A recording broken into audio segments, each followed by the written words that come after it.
Buenos días, sean muy bienvenidos. Estamos en Hablemos de Arte desde San Lázaro. El día de hoy tenemos el honor de estar con el maestro Mario Rendón, quien fue colaborador del maestro Chávez Morado en este hermoso mural Pluralismo Político.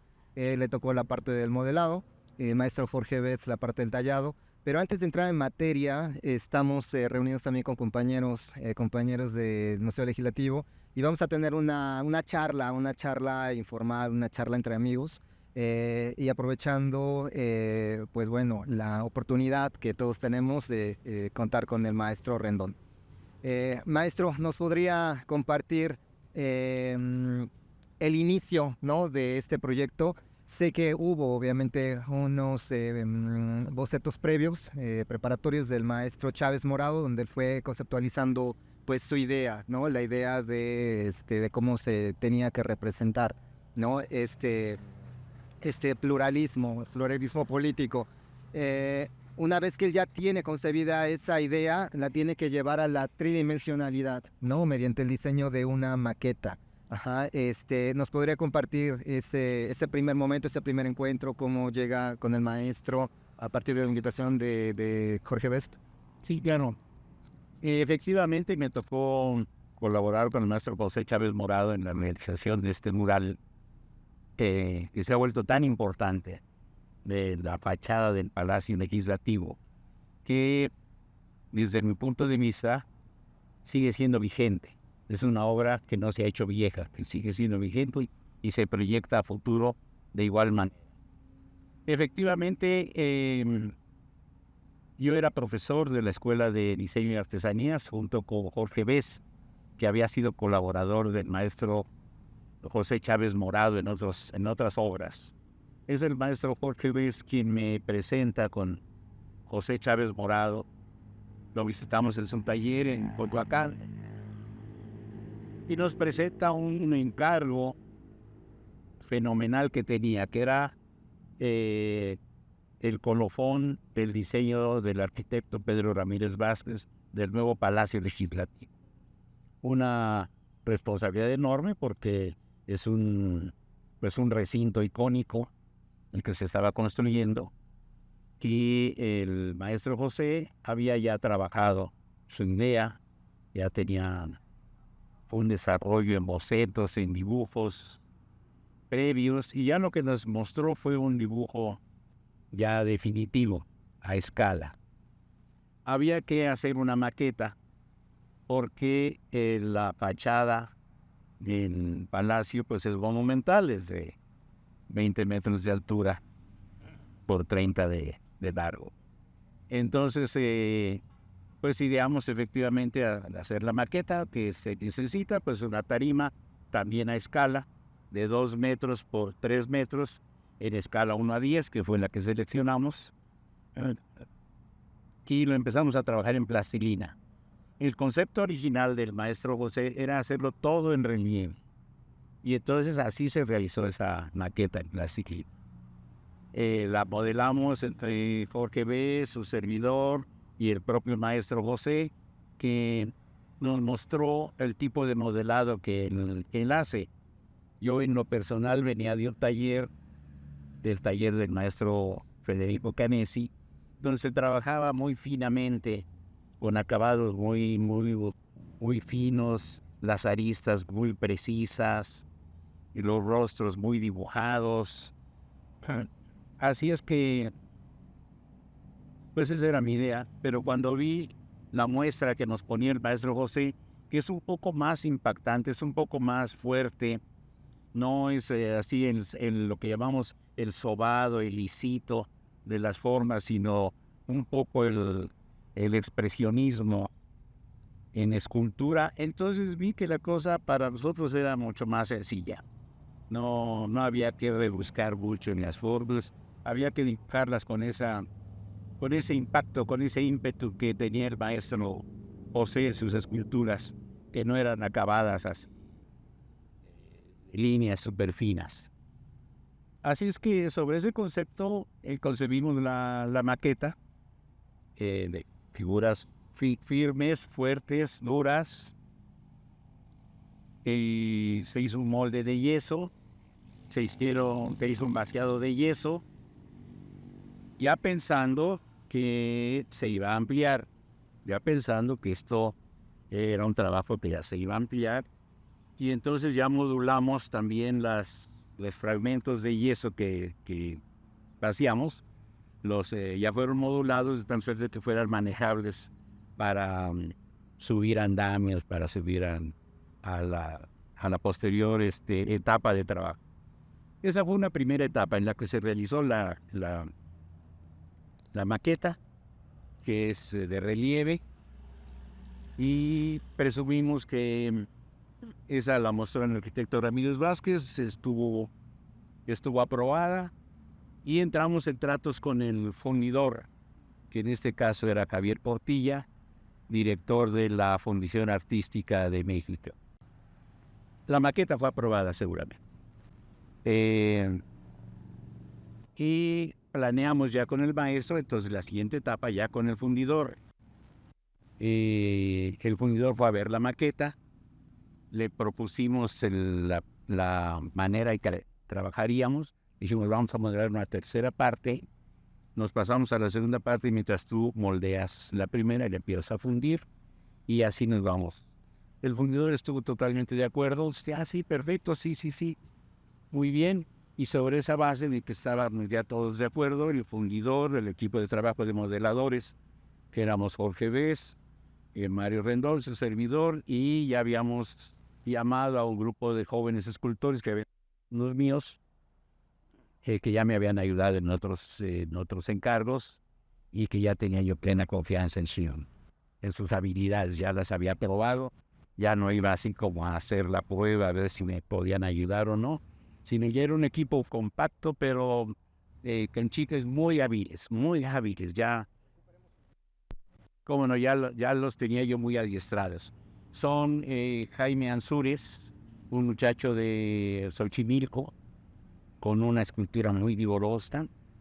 Abel Vázquez, un joven oaxaqueño, que ahora es uno de los principales artistas en Yucatán, tiene una galería y vende muchísimo en Yucatán. Lorenzo Martínez es el otro escultor que ahora vive en Cuernavaca, muy exitoso también porque hace una escultura también muy fuerte, muy vigorosa. Aprendieron a hacer escultura vigorosa estos muchachos. Y dos ayudantes más que ya no eran escultores, que eran los materiales y el maestro Jorge Bes llamó a sus hijos, que ya le habían ayudado también en las obras anteriores.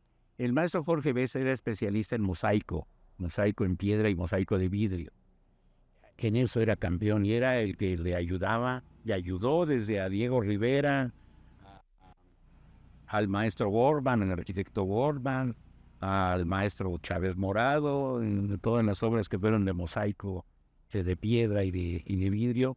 Pues ahí estaba Jorge Bes, que es el técnico que solucionaba eso. Y además es un gran modelador, Jorge. Así es que constituimos el equipo de trabajo y solicitamos entonces el apoyo para levantar senda tarima. Esto que vemos aquí, pues levantó una tarima del mismo tamaño de este mismo edificio.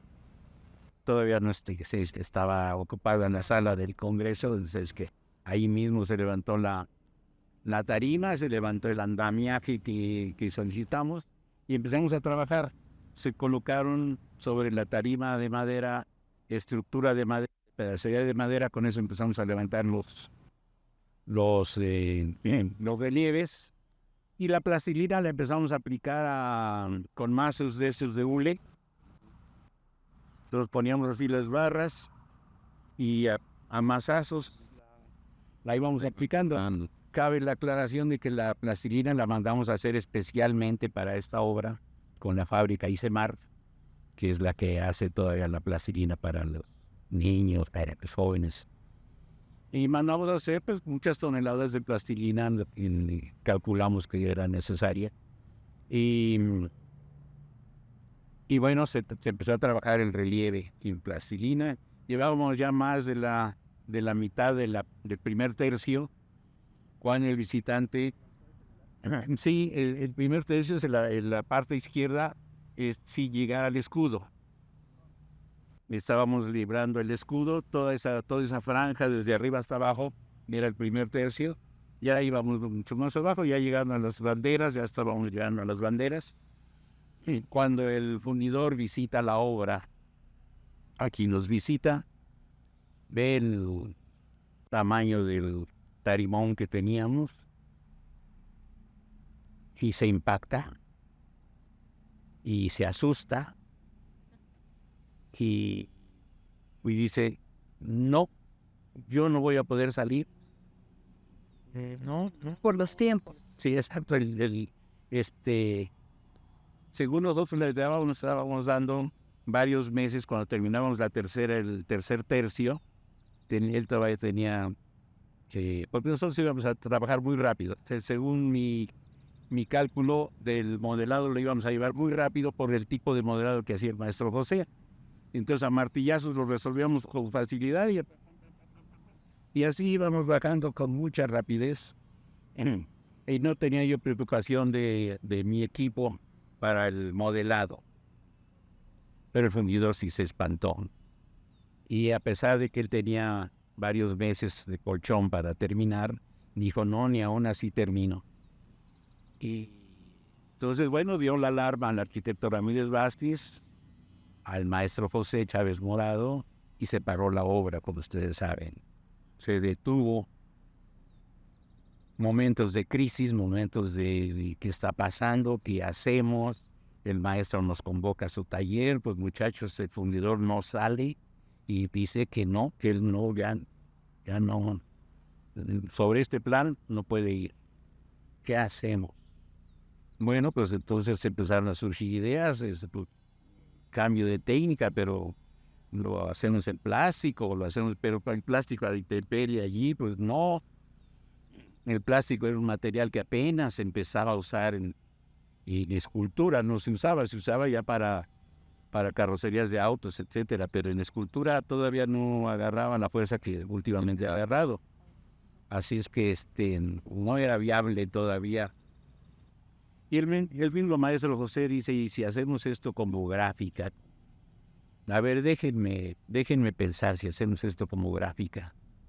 Y lo solucionó en gráfica y nos mostró el diseño y le sugerimos que sí conserváramos en relieve el escudo central. El escudo central es así como lo importante, porque todo va en derredor del escudo central, que es la República finalmente, no es el país. Entonces aceptó el maestro, yo le prometí eso, lo trabajo yo en yeso directo, sin ningún problema, maestro.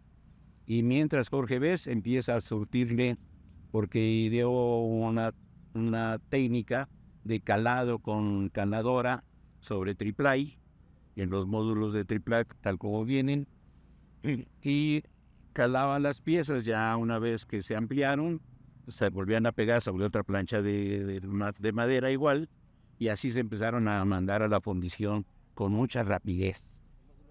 Wow. Sí, en los módulos del módulo del triplay de 1.22 por 2.44. Pareciera algo fácil, pero fue un proceso que tuvo diferentes etapas, más o menos. Así es. Porque hubo que reconceptualizar. Les comento que esa mañana de crisis, cuando llegamos, ya había trabajadores tirando nuestro trabajo. Ya había ordenado el arquitecto pues bajar eso que ya habían decidido. ¿Qué se estaba bajando ya que estamos aquí? Ya la plastilina El tercio que se había realizado. todo lo que habíamos ya realizado de plastilina, ya había trabajadores bajándolo. ¿Y cuál fue su primera expresión de cómo es Pues sí, que posible? están ¿Se enojaron? Pues sí, por supuesto que sí, acudimos rápidamente al maestro José y él ya nos aclaró. Es que separé la obra, muchachos. ¿Cómo que se paró por qué? Ya nos aclaró. Pues es que fue Portilla y dijo esto y dice que él no sigue. Y pues no, entonces ya el arquitecto decidió que no se sigue con la obra. Y entonces, pues, vamos a buscar alternativas. Entonces, bueno, fue impresionante. Fueron días críticos. El maestro pues estaba así ante el respirador, con nosotros allá a un lado, y pues había momentos en que estábamos todos callados porque no dábamos qué opción poder dar, hasta que él mismo pues hacía como gráfica, a ver, pues, y entonces Jorge ves le dice, bueno, yo esto lo puedo calar en madera, lo calo en madera y lo ponemos sobre una madera completa, toda la pedacería se pega tal como viene y así se empiezan a mandar a la fundición por esta técnica que se llama de fundición a la arena, que es una fundición sencilla. Dice uno sencilla, pero claro, tiene sus A la arena son las placas en color verde. Son las placas, así es. Color verde. Sí, porque a la arena deja una texturita como chochitos mínimos que se notan sobre la superficie, que aquí no tiene ninguna relevancia. La fundición a la arena se utiliza para piezas que se van a maquinar y ya alisan todo el material y el fierro que cambia. Maestro, ¿de cuántas horas de trabajo al día estamos hablando? ¿Se citaban? ¿A qué horas se La mañana empezábamos y nos íbamos como a las 8 de la noche, ya oscurito, sí. Y bueno, una vez que aclaró el maestro cómo hacerlo, que aclaramos las técnicas, Era cera. exactamente, ya le dijimos, pues por día puede fundir hasta la cera perdida muy bien, le podemos empezar a entregar trabajo con mucha rapidez, porque pues el calado ya sobre madera con el equipo de Jorge Bess se empezó a hacer de inmediato, y pues cada semana entre 4 placas, 3, 4 placas. ¿Cuántas personas integraban el equipo de...? No muchos. Pero trabajaban muy rápido. Sí, porque la técnica que se utilizó para todas las placas fue rápida. Realmente tenía un proyector de cuerpos opacos, él se coloca el dibujo, amplía en la pared, y entonces allí se amplía la pared a la escala, ¿no? Allí se dibuja en papel, el papel se baja a la madera y se calca en la madera. Y una vez calcado en la madera, entran las caladoras eléctricas. Entonces había 2, 3 chamacos que sobre el dibujo, ya pegado en la madera, se va calando y entonces pues, con mucha rapidez sacas la pedacería. Lo único que hay que tener cuidado es ir numerando. Pieza 1, pieza 2, pieza 3, porque de rato tienes una pedacería así que no sabes ni pies ni cabeza, ¿no? Entonces son detallitos que hay que cuidar a la hora del calado de las piezas, porque de pronto el montón de pedacería era así gigantesco, y la pedacería que salía precisamente de los huecos de la madera. Entonces esa técnica que dio Jorge Bess fue magnífica, porque permitió entregar con mucha rapidez. Mientras yo me encargué de hacer el escudo central, tuve que hacer una tarraja que se llama para sacar un círculo perfecto. O sea, no fue así como a ojo o a ver, sino fue con compás, y con un compás de vara tracé un círculo. Levanté una tarima de madera que tuve que nivelar. Primero hice una tarima para nivelar el piso. Luego sobre eso coloqué una tarima ya con el armazón del círculo, que tiene pues como 20 centímetros de altura tenía, más el yeso. Entonces ahí se levantó así todo un círculo de madera. Y sobre eso empecé con la técnica de yeso directo, que es que te permite un modelado también, lo que se llama directo de primera intención, que es el estilo del maestro José. Entonces aquí ya no utilicé plastilina, porque esto se trabajó en horizontal y se trabajó al aire libre originalmente. Después pusimos una lona y no podíamos tener todas plastilina así en horizontal, porque además la pisábamos nosotros mismos. Maestro, me tocará ver unas imágenes de ese proceso donde es un círculo de 10 metros de diámetro. Sí, así es. Más o menos, ¿cuántas personas le calcula que se podrían tomar la mano para rodear el escudo? Porque es impresionante, de aquí es una perspectiva, pero en esa fotografía se ve Aquí se ve como una monumentalidad y es increíble esa foto, maestro. Sí, sí, sí, era un disco maravilloso, así gigantesco. Me dio oportunidad de llevar a mis hijas, que estuvieron desde el modelado, si ustedes ven las monitos, están ahí encaramadas conmigo ahí a la hora de modelar la maqueta. Y después estuvieron a la hora que estuvimos echando yeso. Pero la técnica esa de yeso directo permite, preparas tu yeso y con espátula lo vas aplicando así como mantequilla y se va secando, se endurece y entonces tú puedes estar pisando lo que sigue, vas ya sobre el que ya modelaste, pisas y vas a lo que sigue, lo que sigue, lo que sigue. Entonces esa selección de la técnica del yeso directo nos permitió entonces trabajarlo así en horizontal. Ya no vimos la necesidad de trabajarlo en vertical porque era otra vez andamios, era otra vez en la misma parafernalia. Entonces, por eso yo dije, esto lo puedo trabajar yo en horizontal. La técnica del yeso directo me permite pisar sobre lo ya modelado sin que se fastidie, sin que se maltrate. Y con mis ayudantes puedo avanzar muy, muy, muy bien. El trabajo inicial fue correr una tarraja que se llama para sacar un círculo perfecto en yeso. Y yo creo que eso nos permitió tener así la certeza de que íbamos bien, porque todo tenía que coincidir, ¿no? Todas las placas tienen que coincidir. Así es que el modelado, bueno, pues transcurrió normalmente. Nos visitó con mucha frecuencia el maestro José para supervisar. El mismo arquitecto Ramírez Vázquez también estuvo para ver cómo íbamos. Vio que íbamos en tiempo, que íbamos bien. Ya el fundidor estaba trabajando. Además, el mismo fundidor Portilla tuvo que subcontratar otras fundiciones porque le empezaron a llegar tal número de placas que ya no podía. Entonces su fundición tuvo que repartir trabajo a otras fundiciones de México. Y con la técnica de la arena, no es gran problema. La técnica de la cera perdida con la que se hizo el escudo, esa es una técnica más cuidadosa porque tiene que registrar lo que se ha modelado. O sea, si tú rasguñaste, se tiene que ver el rasguño. Si tú aplanaste, se ve el aplanado. Si tú echas una plaza, se tiene que ver. Es más fina, más exigente. Más fina, mucho más fina. Todo lo que hace el escultor es más la cera. Es capaz de registrar la huella digital de algunos escultores que han dejado así su huella en sus esculturas.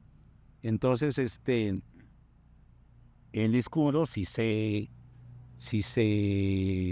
modeló y eso directo, como digo, con una técnica muy fresca, muy agresiva, que aquí ya se ve planito, aquí ya se ve así como un chiste, pero esto en el yeso era muy Chiste, al contrario, es increíble. y entonces, bueno, la fundición se hizo en partes, obviamente, porque se hace de acuerdo al tamaño de los crisoles. Los crisoles son los que contienen el metal líquido. Exacto. Entonces los crisoles te aguantan hasta 90 kilos, porque los tiene que aguantar entre dos personas. Una persona con un maneral que se llama, vierte el crisol en el molde y es un proceso en el que antes la cera se tuvo que desaparecer. Se saca un molde y de ese molde se hace un positivo de cera. Y luego se saca un contramolde sobre el primer molde a cera. Y luego viene otro contramolde para poder en un momento dado desaparecer la cera y dejar el hueco. Ese hueco es el que va a ocupar el bronce, ya una vez líquido. Entonces la cera o se desaparece con fuego, o sea, se volatilizan, o como era relieve en este caso, simplemente la cera se levanta, se quita y deja el hueco. Y entonces ahí entra pero el registro es muy preciso. El registro es de alta precisión. Se funde en piezas y después hay que soldarlas. Y eso se soldó aquí en esta plancha. O sea que ese sesudo son varias piezas. Son varias piezas, forzosamente son varias piezas. No es, sí, se presumimos que es una sola pieza porque ya está soldado. Sí. Ya ahora ya es una sola pieza. ¿Como cuántas piezas en todo? Son un montón. No recuerdo. Muchas Son piezas. 41 años. No, sí, no, además son piezas que debieron tener una altura como de 80 centímetros por 70, algo así. Sí. Así es que eso, por ahí hay una foto donde se ven así como unas calzaditas de yeso, que son las divisiones cuando se está moldeando para la fundición.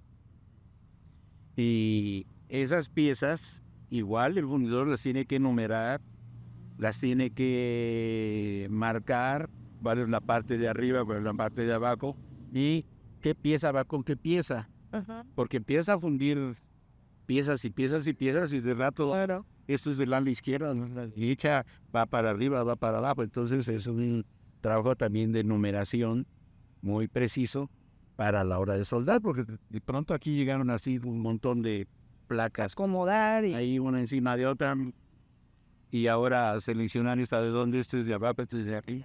Rompecabezas. Exacto. Para volver a hacer el círculo, y ya los soldadores que entran en acción a soldar primero por detrás, luego hay que soldar por delante también, y por delante no se puede dejar la soldadura así como queda de las herramientas. Entonces hay que meter herramientas que devuelven la textura que dejó el escultor originalmente. Entonces, bueno, se soldó al revés, después se enderezó, bueno, se colocó la estructura de una vez, esos rieles maravillosos que están sosteniendo ya toda la placota, se endereza, y al enderezar ya se corrigen todas las pequeñas variables que forzosamente da el metal, porque todos los metales, como ustedes saben, tienen dilatación, contracción, algunos se alabean un poquito. Entonces los fundidores tienen que jalarlo con cadenas, con pinzas de presión, para que vayan ajustando.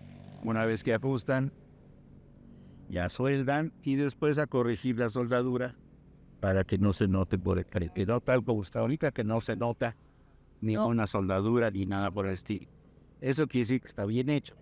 Cuando nota uno las soldaduras en una escultura grande, quiere decir que no la acabaron bien, pero en este caso se acabó. El precio de las águilas. Me comentaba, ¿no? O sea, que finalmente, bueno, no quiero repetir la anécdota, prefiero que usted no las cuente. Sí, bueno, efectivamente el águila que diseña el maestro José, escudo oficial. El escudo oficial ustedes lo pueden ver en el Museo de Antropología. Decían, el águila que diseña el maestro José se va separando poco a poco del águila oficial, la que está legislada. El escudo nacional. No, bandera y escudo están legislados. Bueno, esta águila se va separando poco a poco, porque el maestro pues finalmente va dibujando con un poco de paz de libertad. Les decía, el águila así del escudo nacional oficial. De ese momento se puede ver en el Museo de Antropología, mediante una talla en mármol que hicieron el taller de los maestros Ventura. Pero esta águila, entonces, cuando la ven algunos diputados, empiezan a protestar. ¿Qué pasó aquí? En la Cámara de Diputados legislamos, se está haciendo una águila que no es la oficial. Entonces se dio una discusión entre los diputados. El maestro argumentó que se trataba de una obra de arte. Dice, no, es que aquí estoy haciendo una obra de arte, una interpretación, que finalmente fue la que ganó la discusión, porque había diputados que ya no hay que hacer el águila tal como está legislado. Y el maestro defendió su posición, no, es una obra de arte, todo lo demás. Entonces ningún rostro se parece hacia, tenía yo que hacerlos como Miguel Ángel, entonces los rostros y demás, para que fuera figurativo hacia el máximo. Entonces nuestra águila pues finalmente quedó en esa tesitura, así con esas grandes líneas vigorosas que tiene esta águila. Ese fue un momento también así de que hoy están protestando. Y en los rostros, ¿hay algún personaje histórico que hayan considerado para Creo que los rostros de este mural? sí, sí, creo que no. Yo no he localizado así ningún rostro específico, aunque hay la costumbre de que los artistas o se autorretratan o retratan a algún pariente. Justo, por eso Siempre. preguntaba, Siempre hay ese prurito. como Diego Rivera. Sí, que se ponen ahí. Sí. Diego Rivera, por ejemplo, dibujó muchísimo, pintó muchísimo a Nahui Olin con sus ojazos verdes, y en los murales de pronto aparece por ahí unos ojitos verdes entre unas rejas y demás, Ajá. y es la Nahui que Sí. la dibujó el maestro Diego, pues la quería mucho, era muy bonita, pues entonces aprovechó para dibujar. Su interpretación de Don Gacusta. Sí, bueno, tengo la idea de que la figura que está allá abajo, sobre los primeros rostros que están en la parte de abajo, hay una gran cara de frente Ajá. de una persona En la primera línea que de a, mí rostro. que a mí me recuerda la cara de su esposa, de Olga Costa, Olga Kostakovich. Olga Costa fue una pintora famosa también, es la autora de aquel cuadro de la vendedora de frutas, ustedes se acuerdan. Todas las frutas nacionales están en ese cuadro de Olga Costa. Fue su mujer, fue su esposa, y yo creo que por ahí la quiso dejar así. ¿Alguna otra imagen de rostro, persona que Los demás, tampoco el maestro Chávez Morado le dijo, aquí voy a colocar no, eso ya es una interpretación interpretación? extra. Bueno, maestro Rendón, quisiera preguntar sobre el tiempo que se lleva a cabo, en el que se realiza el mural, todo lo que fue el proceso. Ya lo habíamos platicado, pero me gustaría que lo dijera a las personas que van a escuchar. Pero esa es una, bueno, fue un año. Otra, el pluralismo político dio paso a la pluralidad artística. Ya. Y me gustaría saber si en este proceso que estuvieron en la realización del mural aquí en San Lázaro, bueno, al interior tenemos otro mural, un segundo mural, le toca coincidir con el maestro Adolfo Mechiac, y cómo fue esa convivencia. Sí, con el maestro Mechiac sí había una relación mucho más cercana, porque él era profesor de San Carlos. Y yo no tuve clases directamente con él, pero tuve compañeros que eran sus discípulos, y San Carlos era una escuela muy liberal, donde tú podías entrar a cualquier salón, dibujar si querías. No era así como que aquí los de quinto, aquí los de cuarto. Tú si veías modelo en el taller de tercero y ya eras de segundo, de tercero, te podías meter a dibujar. Entonces los alumnos nos conocíamos todos, los maestros nos conocían a todos los alumnos de la escuela, y alumnos que no eran de la escuela iban a dibujar, era una escuela así como muy liberal en ese sentido. Se podía uno quedar, inclusive yo me quedé muchas noches a trabajar moldes vaciados, toda la noche, y la escuela no cerraba y nos permitían trabajar, dormir allí una vez que acabábamos de trabajar. En ese sentido, la escuela era así como muy abierta. Ahora creo que ya con las rejas que se ha puesto por todos lados ya hay que entrar con cristiano en todos lados, ¿no? Igual. Pero en esa época había alumnos fósiles de 3, 4 años que no pasaban de segundo año, de tercer año, y ya estaban. Así es que bueno, la escuela era liberal en ese sentido. El maestro Mechiac sí lo conocíamos más cercanos.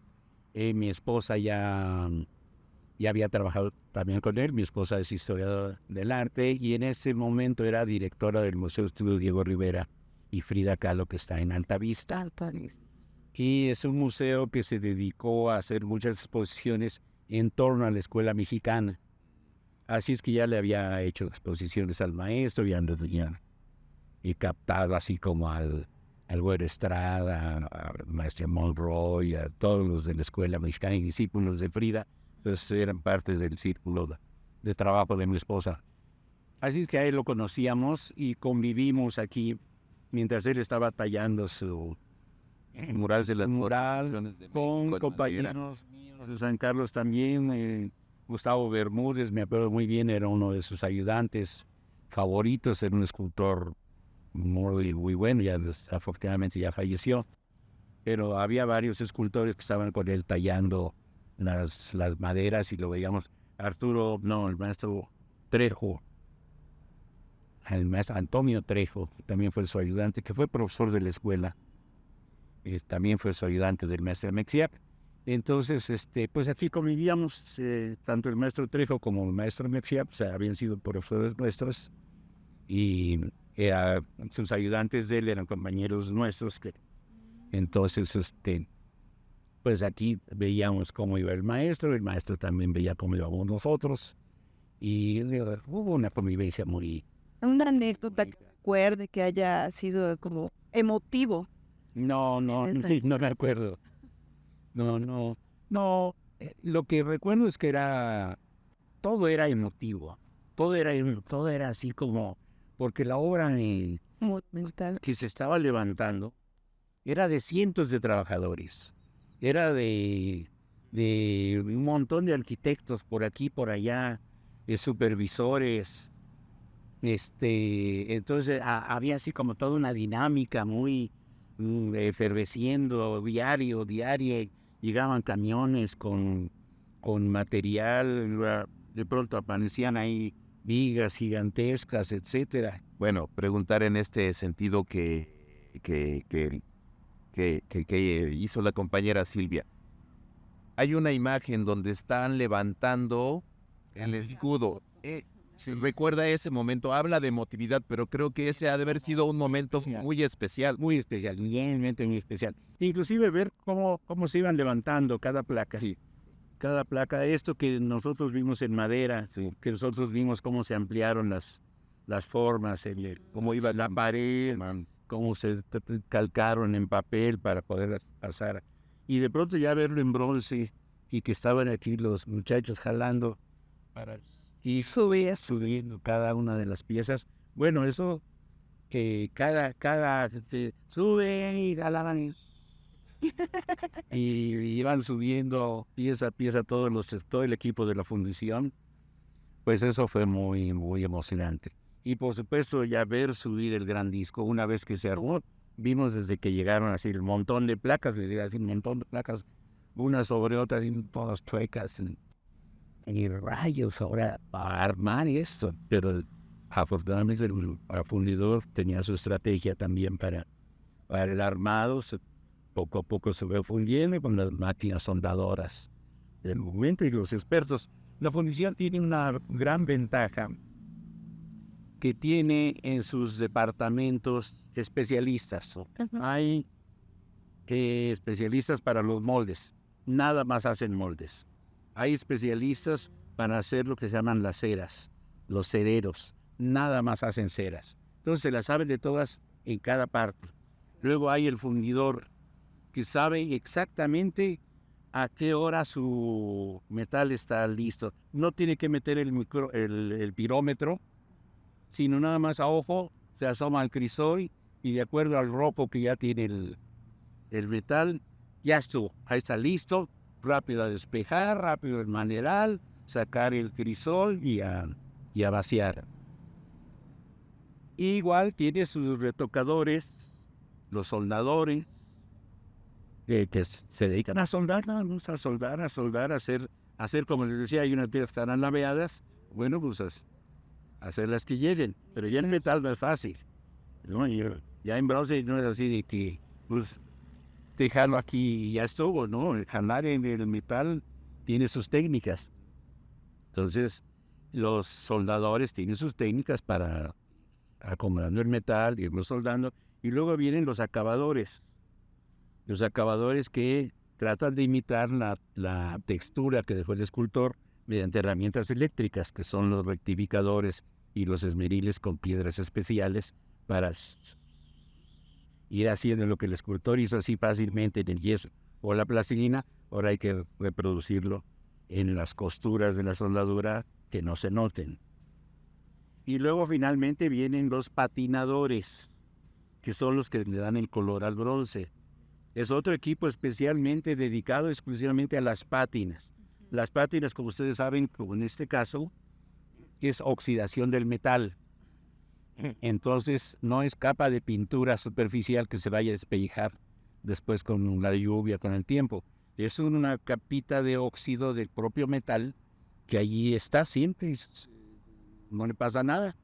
Entonces, eso se provoca en las fundiciones mediante calor, con sopletes de calor y líquidos de ácido disueltos, por ejemplo, en este caso de cobre, que es el verde, en ácido nítrico se disuelven piezas de cobre y se hace un caldito verdoso que se va aplicando a base de fuego, se calienta la pieza y a base de fuego se va aplicando con brocha y entonces adquiere ese tono verdoso. Entonces es un especialista, el patinador es un especialista en eso. Pero bueno, este es una oxidación industrial. También el bronce por sí mismo expuesto se va oxidando y va adquiriendo esas tonalidades. Y en la Ciudad de México, como ustedes saben, igual todos los postes de los árboles se van haciendo negros, se van haciendo oscuros por la polución que tenemos, ¿no? Aquí mismo en el Águila ya está, esa amaneció doradita hace años y ahora ya está negrita, ¿no? Ya tiene una capa de óxido natural, ya se va oxidando y se va haciendo negrita cada vez más también por la polución. Va provocando que se vaya oxidando hacia el negro. Sí, maestro, en el caso, por ejemplo, de la interpretación de usted, recordamos que en el 77 viene la reforma política de José López Portillo, 10, que serán de 9 años antes tenemos el movimiento estudiantil del 68, durante el sexenio de Luis Echeverría Álvarez, México se abre las puertas a los perseguidos políticos de las dictaduras en América Latina, y luego tenemos esta cuestión de la reforma, ¿no? Como que empieza a abrirse políticamente en nuestro país. La pregunta aquí que yo quiero hacerle es, ¿qué interpretación le dio usted en este contexto a la obra de Chávez Morado, al mural?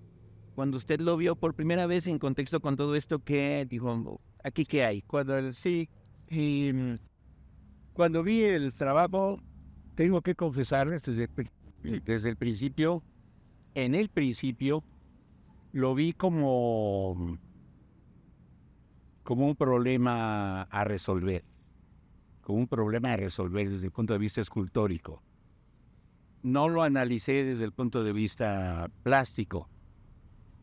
Vi, por supuesto, un dibujo de José Chávez Morado, con su estilo, con su técnica, pero mi primera visión fue, esto hay que hacerlo en grande, a ver cómo va a ser, cómo le vamos a hacer.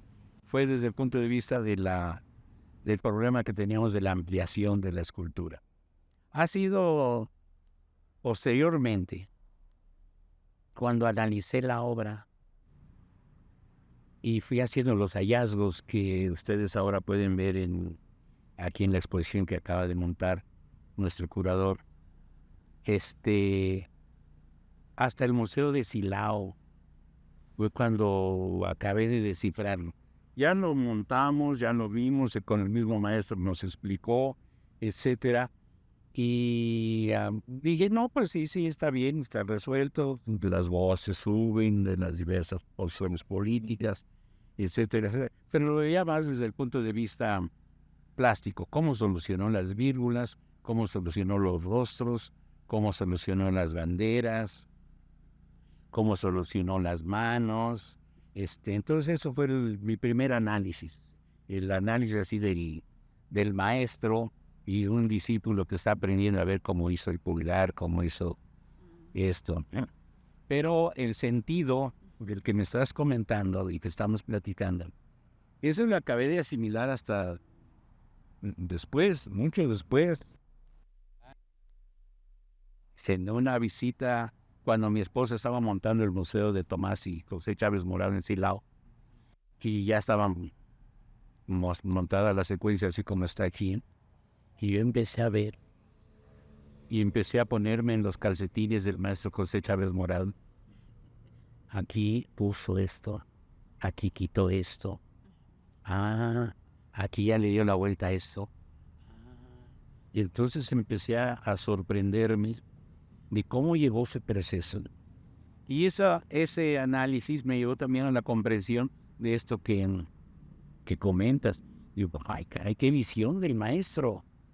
Qué visión del maestro para plantear las banderas políticas, que titubeaba al principio cómo hacerle hasta que dio clavo con las banderas, luego cómo hacer que hablaran las posiciones políticas hasta que da el clavo con las vírgulas estas prehispánicas, luego cómo asociarlas con las diversas maneras de pensar al poner en las manos la probeta, la estrella del socialismo, etcétera.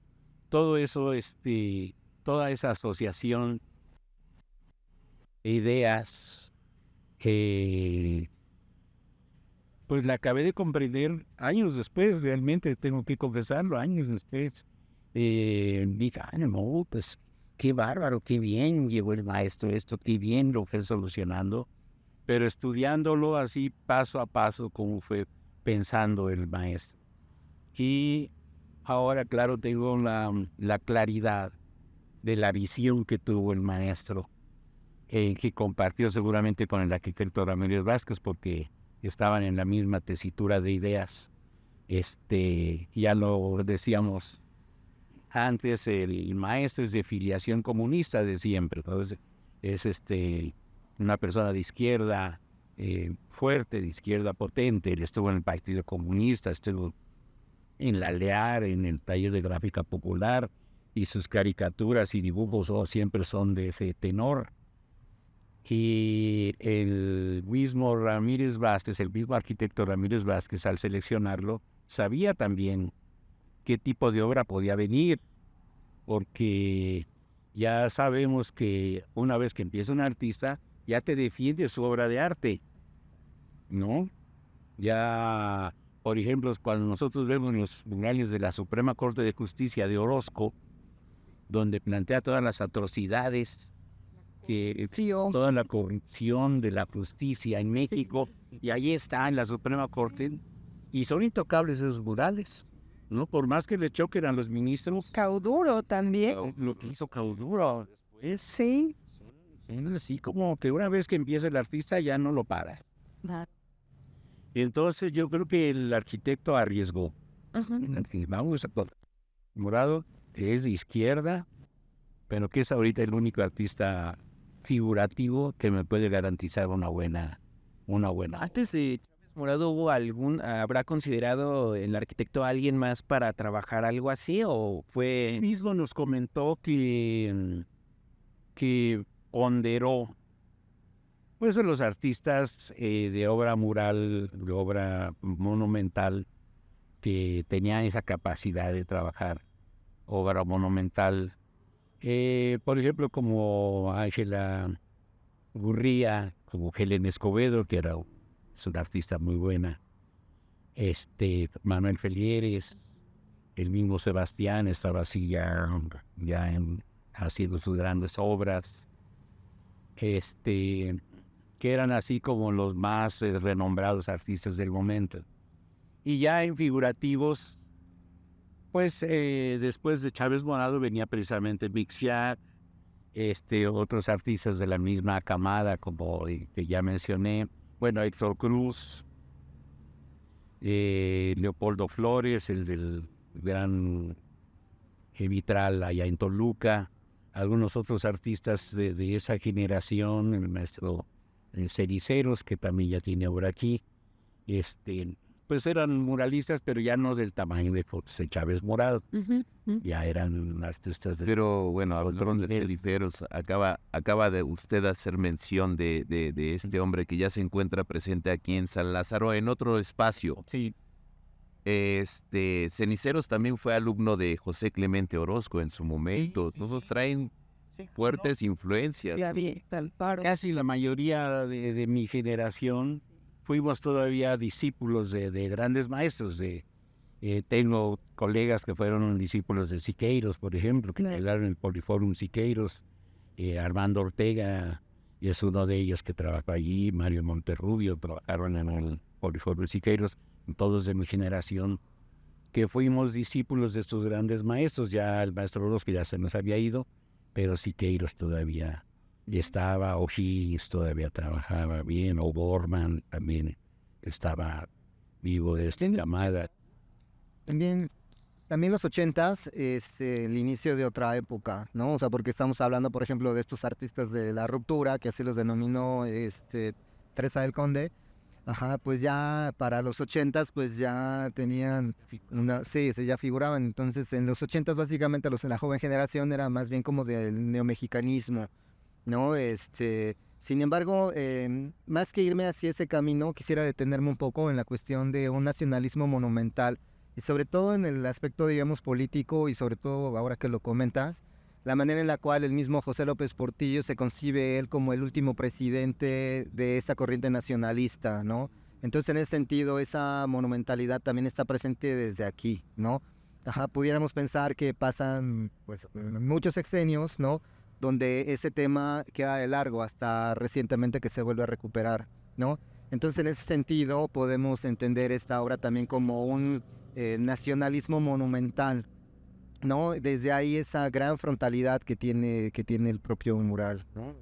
Sí, yo solo quiero preguntarle de todo el proceso que hicieron para la construcción de esta obra, que me comente usted el sentimiento, la sensación del último día de su trabajo en esta gran obra. Bueno, fue efectivamente una vez que se colocó ya el disco en su lugar, estaba el maestro José en unas vigas sentado allí junto, y yo me senté junto a él y disfrutamos en silencio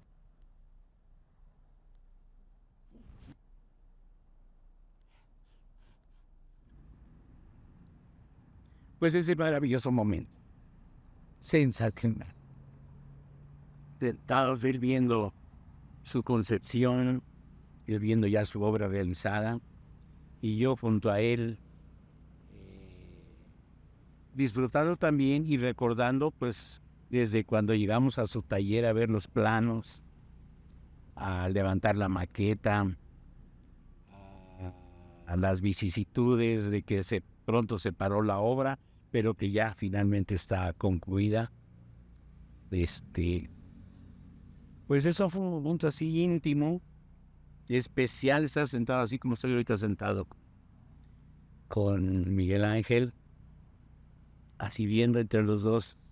La obra tenía su casco dorado, y yo sentado también ahí junto con él, ya viendo el resultado del esfuerzo que habíamos hecho. Yo ya había despachado a mis ayudantes, por supuesto, desde que entregamos a la fundición ya habíamos terminado lo que se llama ya el modelado. Pero yo seguí viniendo, por supuesto, a acompañar al maestro ya en la supervisión de la obra, en revisar que casaran muy bien todas las piezas que se iban soldando, que casara todo el mural también. Y entonces, tanto Jorge Vez como yo, seguimos presentes en la obra, aunque habíamos terminado ya nuestra contratación, prácticamente nuestra parte estaba concluida. Pero ver la obra final así junto al maestro, único, maravilloso, único. Sí, fue un momento especial. Y entre los dos juntos ahí ver la obra. Fantástico.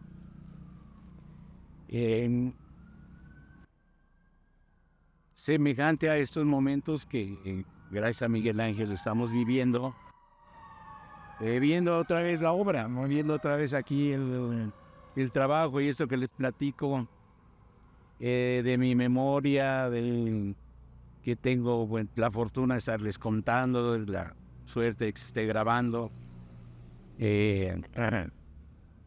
De una obra, como ya lo comenté, maravillosa, porque hubo momentos así, lo que me preguntabas de una anécdota especial, no, todo era especial, cada mañana que llegábamos era especial, porque la dinámica entre los trabajadores, los arquitectos, revisando sus planos, Y luego llegaba el arquitecto Ramírez Vázquez o sus supervisores.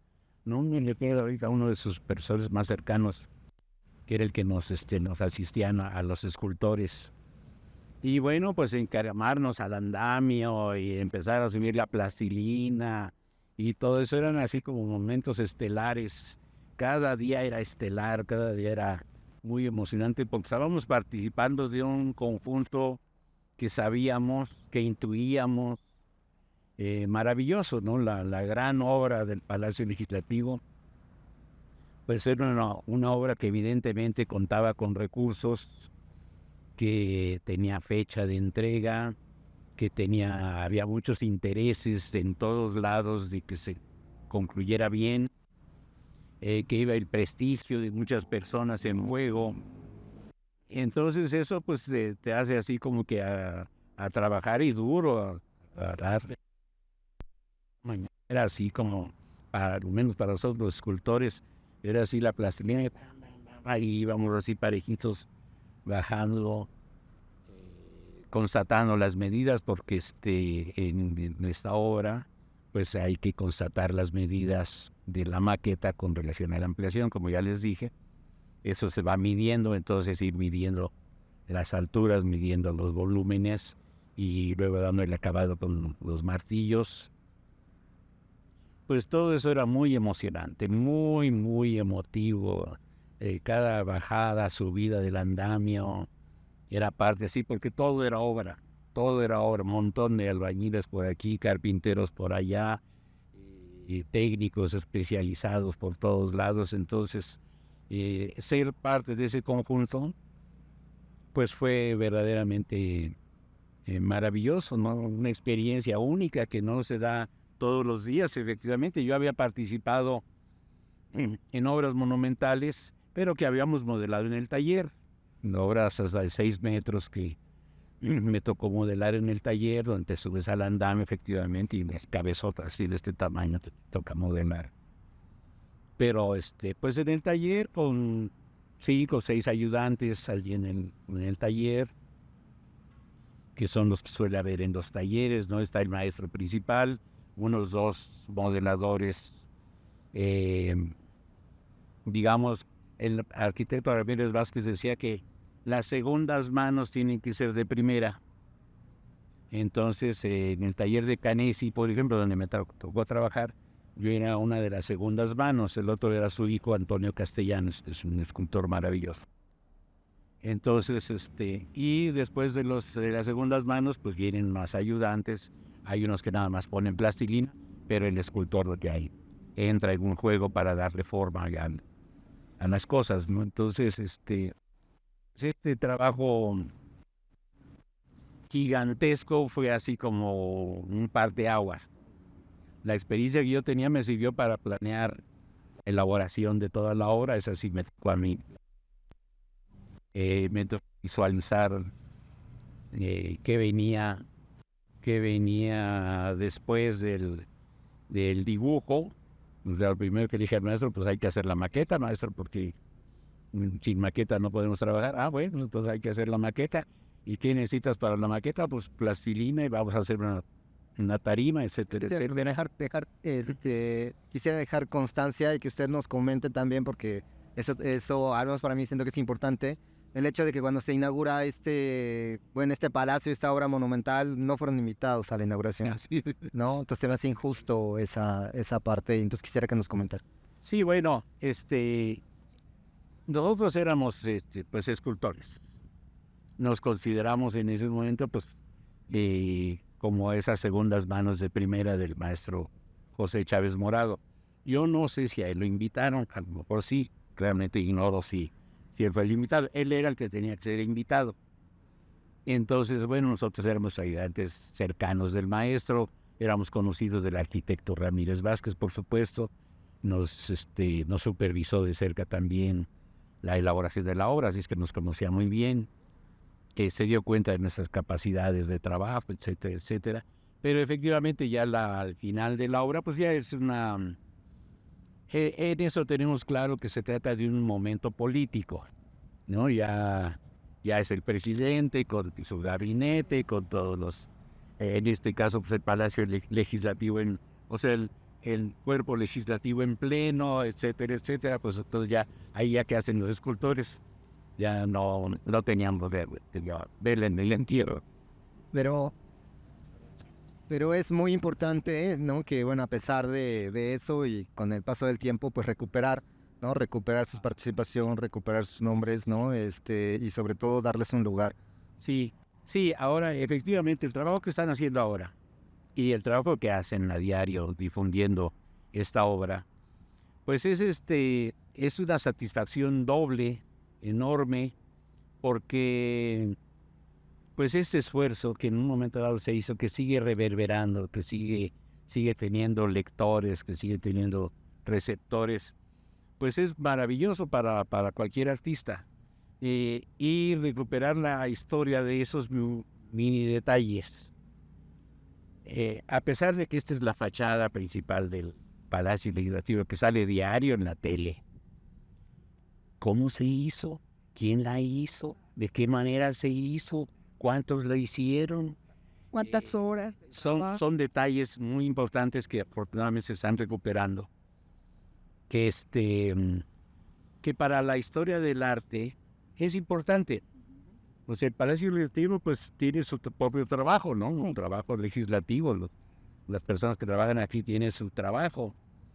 Pero esta fachada, al igual que aquella escultura que está enfrente, al igual que el mural del maestro Mejía que está allá adentro, forman parte de ese legado o de ese patrimonio que finalmente configura nuestro patrimonio, ¿no? Y que, por decir la verdad, el patrimonio cultural de México es el que le da su personalidad. Identidad. Que es el que le da identidad y nos da la personalidad fuera del país que exhibimos, pues nuestras grandes obras plásticas. Qué casualidad que en las exposiciones internacionales, pues sacamos del monumento del Museo de Arqueología, del Museo de Antropología, las principales piezas, sacamos las muestras de los murales, sacamos las muestras de los relieves, y eso es lo que llevamos a las exposiciones internacionales. No llevamos nuestra maravillosa industria del acero, nuestra maravillosa industria de la madera, nuestra maravillosa industria del plástico, de lo que sea. Nuestra industria, comparada con las industrias de los países europeos o anglosajones, pues es una industria así. Pero la cultura que tenemos, la identidad de arraigo. Exacto. El bagaje cultural, la raíz maravillosa que tenemos, ¿esa quién la tiene? Pues por supuesto que esa es nuestra fortaleza. Esa es nuestra fuerza. No, comentaba que todo esto es una expresión que no es de este momento, no es del siglo pasado, sino que viene desde nuestros orígenes indígenas, nuestros orígenes. Así es. Esas culturas que se establecieron en este territorio. Sí, así es, el legado prehispánico y luego el legado virreinal también. O sea, si lo consideramos, pues montón de iglesias que tenemos maravillosas fachadas, pues nadie las tiene ahora. Pero aparte todo esto se ve en la fachada del edificio principal. Así es. Y el punto es la difusión. Muy importante. De acuerdo. Tanto nacional como internacional. De acuerdo. Ahora, nuestros visitantes que vienen de los diferentes estados, yo hago un hincapié de los estados del norte porque es difícil que ellos nos visiten, pero lo llegan a hacer. Más difícil. El ingreso al Palacio Legislativo les sorprende. Yo les comento, ustedes son orgullosos del lugar donde nacieron. Cuando ustedes salgan de este palacio, se van a sentir el doble de orgullosos de ser mexicanos. Siempre se nos hago ese café. Indudablemente, ese es el punto. Y el trabajo que ustedes realizan, que realiza Miguel Ángel, que es el de difusión, esa es la consecuencia necesaria de una realización plástica, musical, dancística, su difusión, que se conozca, que se platique, que tenga receptores. Ese es el siguiente punto clave. No tiene ningún chiste que yo haga esto y se me quede en el closet. Claro. ¿No? Tiene que salir a la luz. Y esa luz la van dando monitores como ustedes, que son traductores de una obra plástica al lenguaje hablado. Porque sucede un fenómeno muy curioso.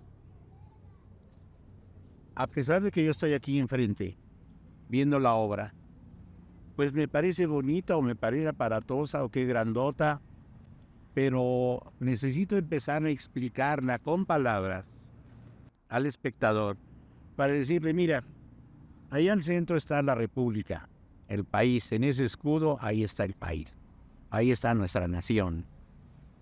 Y luego abajo tenemos una serie de banderas que se abren en abanico, que son las distintas posiciones políticas, ideológicas que podemos tener. Se abre un abanico de banderas diversas, que cada quien abrazamos nuestra bandera que queremos. Esas son esas cosas que tú ves allá abajo. Ah, de veras. ¿Y qué tenemos en las banderas? Empiezan ahí esas curvitas que se llaman vírgulas. Son las palabras que surgen de las ideologías. Y esas vírgulas, que así se llaman, empiezan a ascender poco a poco, se empiezan a asociar con personas que están representadas mediante rostros, que están hablando. Ah, de veras. Pero están hablando desde su posición, desde su bandera. Y empiezan a ascender poco a poco las vírgulas, hasta que se van asociando con manos, que son las acciones que hacemos, y que se van asociando con el trabajo que tenemos, que realizamos, donde podemos ver una mano que se asocia con una plantita bonita. Son las artes. Es la mano que hace las cosas hermosas. Tenemos por ahí un rostro que está hablando bonito también. Tenemos el compás, la arquitectura, toda la construcción precisa. Tenemos arriba la industria que está representada por ese martillo. Entonces uno que ve, ah, de veras, entonces el martillo es la industria, sí, el martillo es la industria, es el trabajo industrial. Entonces ese compás es la arquitectura, es lo que se mide, sí, eso es, ah, de veras. Entonces empieza uno a entender algo que está viendo, pero que con palabras es necesario que te lo vayan explicando para que lo acabes de asimilar. Si nada más lo ves, como puedes pasar ahí enfrente, pues medio lo entiendes. Sí, medio. Pero a la hora que te lo expliquen así, paso a paso, entonces comprendes, entiendes una obra plástica. Y eso pasa con cualquier cuadro. Tú estás frente a un paisaje y se los enseñas. Mira, aquí está un águila descendiendo, recordando una de las pinturas de José María Velasco. Aquí está en el Tepeyac, aquí hay unos magueyes. Mira, esta calzada, ahora es la calzada de los misterios, pero mira aquí cómo está. Ah, de veras. Y mira aquí lo que pintó el maestro José María Velasco. Y aquí los volcanes, mira, están descubiertos, no hay nubes en ese momento, con relación ahora a nuestro cielo gris que padecemos aquí en la Ciudad de México.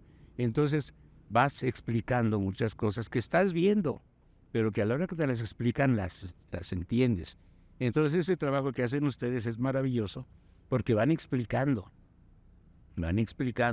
cómo suben todas, cómo tenemos acá una serpiente. ¿Qué es esa serpiente ahí metida? Ah, pues es el Quetzalcóatl, ¿no? Que nos está remitiendo a todo el mundo ancestral que tuvimos antes de en lo que ahora llamamos México, ¿no? Y entonces tú vas observando, dices, pues sí es cierto, sí. Y allá que tenemos, pues el México contemporáneo, con la industria, el petróleo sobre todo. Ya vimos cómo Chávez Morado pensó en un momento en rieles, en otro momento en arquitectura contemporánea, con los pasadesniveles, etcétera, etcétera. Y terminó ahí con su oleoducto, igual con las voces que se van levantando desde el lado del trabajo.